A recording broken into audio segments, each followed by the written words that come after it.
గారు, మన బజార్లో వచ్చిన నాయకులు ప్రతి కార్యక్రమంలో జరుగుతుంది. రాష్ట్ర ముఖ్యమంత్రి జగన్ గారు నిజం సభలు ఎక్కడ పెట్టారు, లక్షల మంది జనం వస్తున్నారు. అటువంటి నాయక సమక్షంలో మనందరూ పనిచేస్తున్నాము. ఆయన ఏదైతే ప్రజాపీఠం అందించారో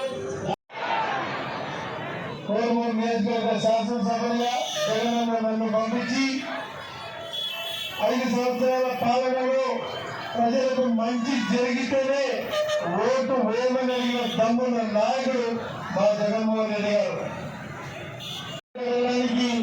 గత 10 రోజుల కిందట ఇదే స్థలంలో వచ్చి ఏం మాట్లాడినారో మీరందరూ వినే ఉంటారు. నేను కూడా కొంత విన్నాను. ఇక్కడే మసీదులో అజా వస్తుంటే కూడా ఆపకుండా మాట్లాడిన సంగతి మీరందరూ గమనించాలి. మరి ముఖ్యంగా దాంట్లో ఏం చెప్పినారు మీకు గుర్తుందో లేదో కానీ చేపలు పెట్టడం నేర్పిస్తారట.